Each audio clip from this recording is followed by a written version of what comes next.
Welcome to the second lecture in this series on how did the Nazis destroy democracy in Germany. Before they can destroy the democratic system of the Weimar Republic, the Nazis had to put themselves in a position of power.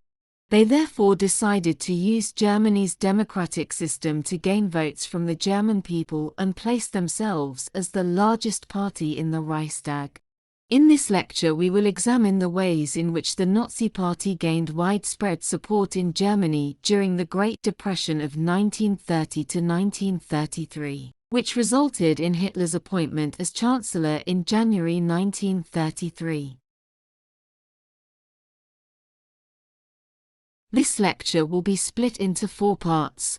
The first section will examine the propaganda tactics that the Nazi Party used to rally support, including the cult of personality that gathered momentum around their charismatic leader, Adolf Hitler. The second section will examine the other side of the coin, negative cohesion. This is when people vote for the Nazi Party because they feared the alternative. We will then examine how the Nazi Party used specific tactics to target different demographics or social groups. Firstly, we will examine the way the Nazis appealed to the middle class. Then we will examine how the Nazis appealed to the working class. During the late 1920s, popular support for the Nazi Party declined. This is because the Weimar Republic was governing over a period of social stability and economic prosperity, due for the most part to the policies that Gustav Stresemann introduced that healed Germany's relationship with the Allied powers. However, this period of economic prosperity came to an abrupt end following the Wall Street crash in October 1929.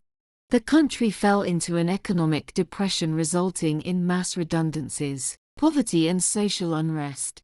During this period, the growth of support for the Nazi Party was rapid.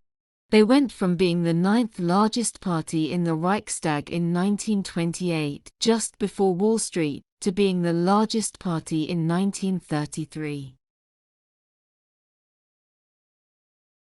After the failure of the Munich Putsch, the Nazi Party learnt a valuable lesson. They had to become better organized and gain more widespread support. Hitler used one of his most loyal supporters, Joseph Goebbels, to act as the chief of propaganda. Goebbels used various methods to spread the Nazi message.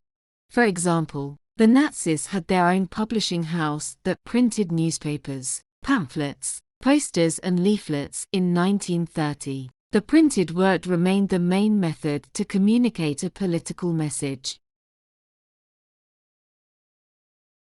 However, Goebbels also used new technology. Nazi speeches and propaganda messages were broadcast on the wireless radio and in cinema halls as adverts before the film.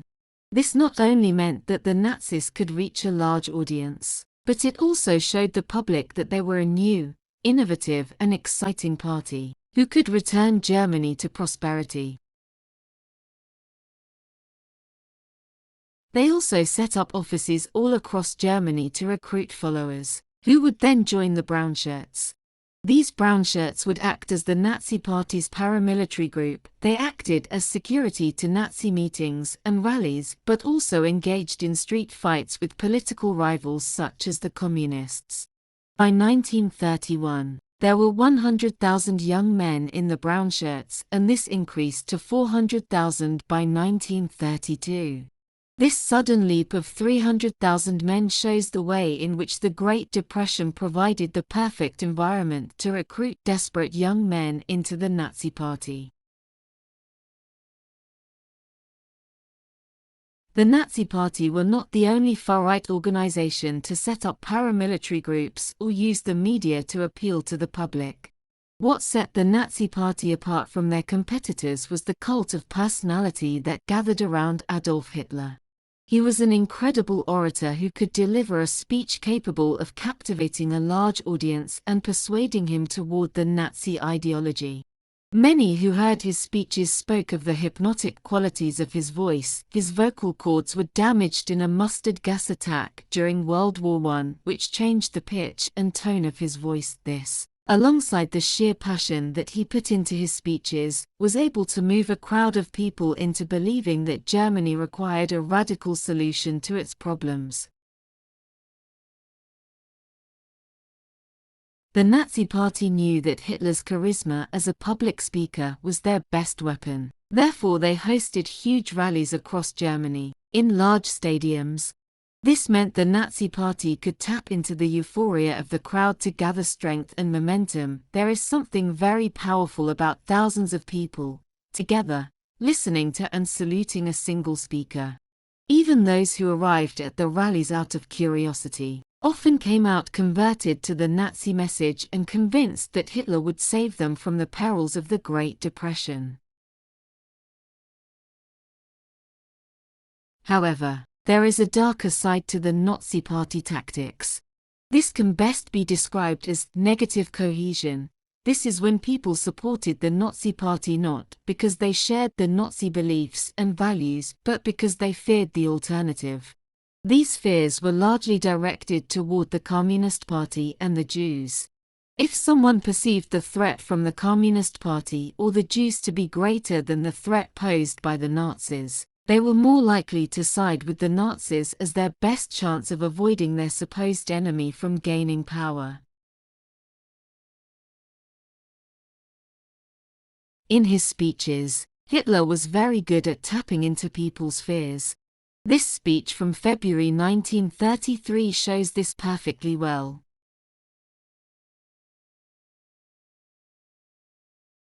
You can see from his forceful tone that he was playing into fears of a communist threat whilst also reminding the public that the Great Depression and the weaknesses of the Weimar Republic had shattered the nation. He uses the word poison in many of his speeches to describe how left-wing ideologies, the modern Weimar lifestyle, and the growth of Jewish influence in both business and culture had corrupted German society.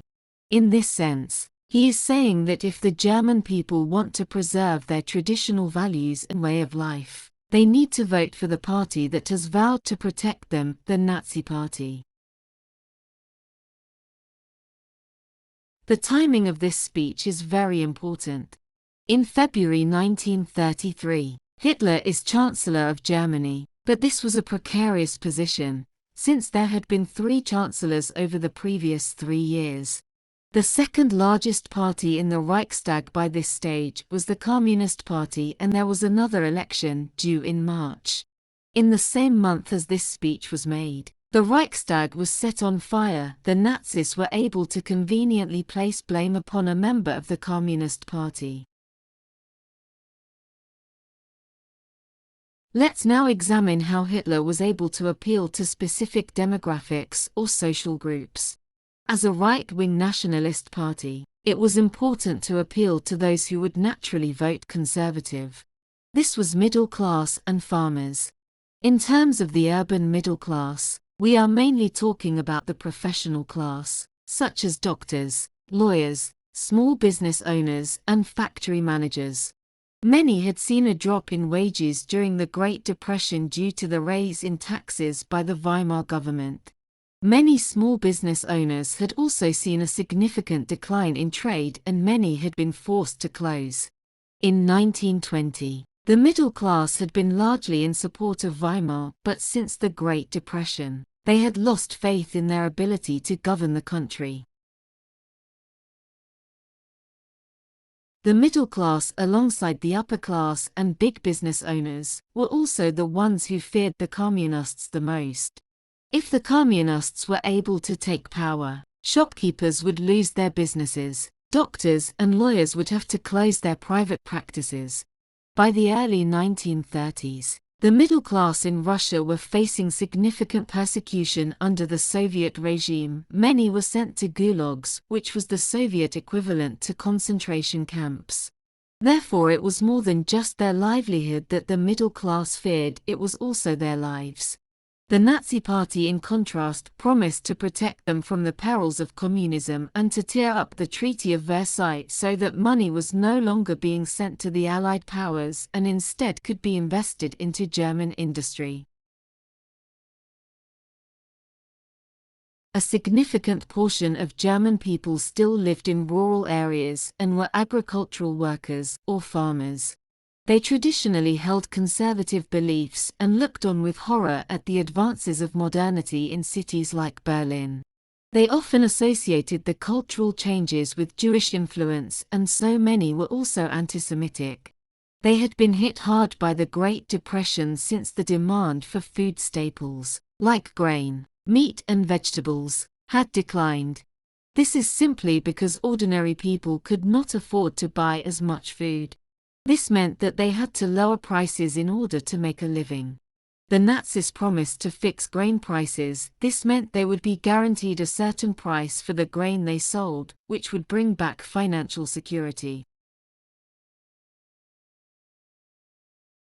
Farmers also had strong reasons to fear the Communist Party.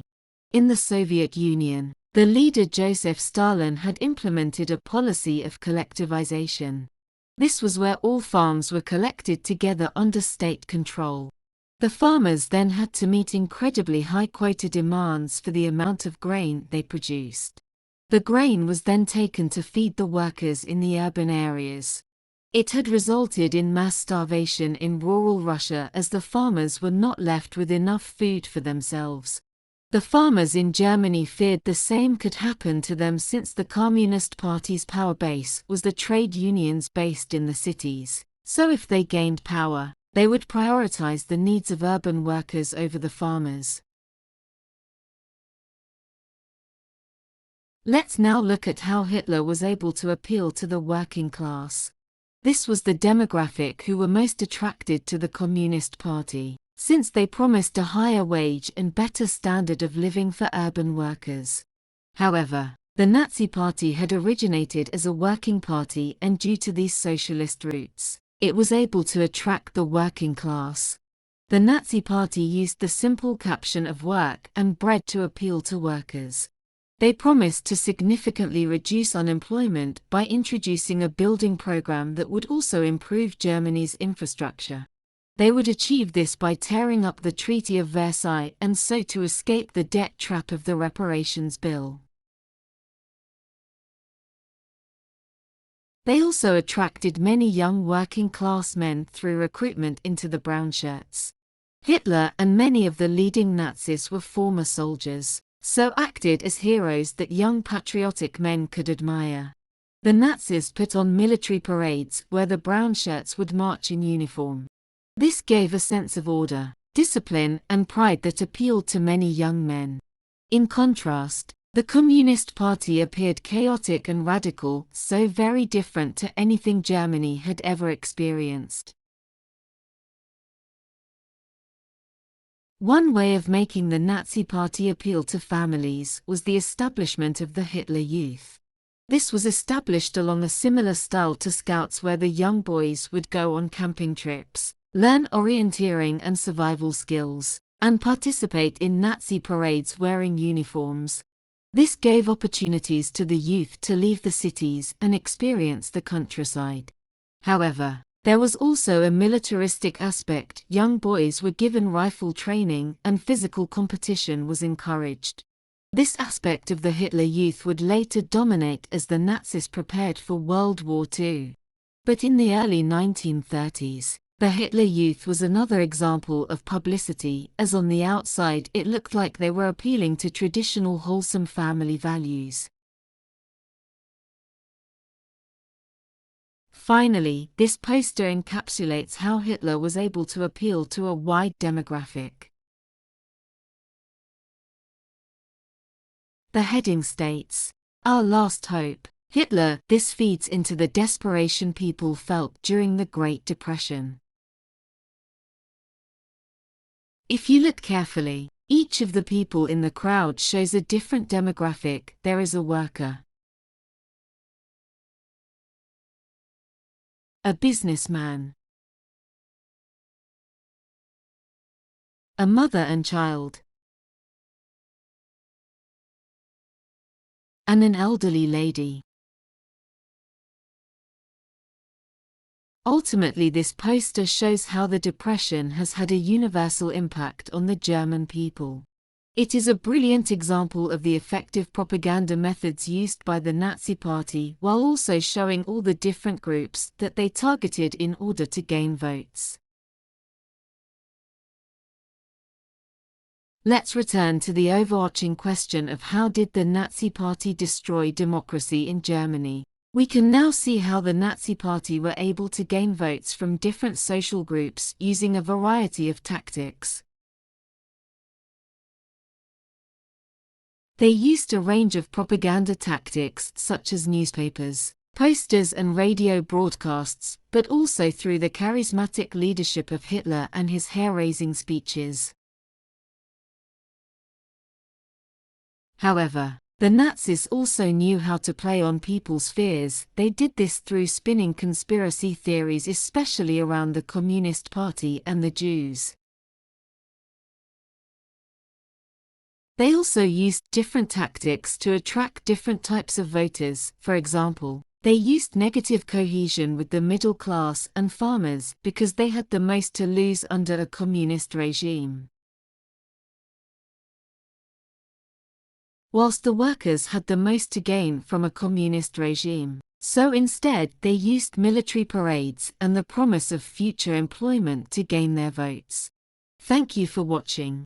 In the next lecture, we will study how Hitler used a number of cunning tactics to transform himself from Chancellor of Germany to Führer of the Third Reich.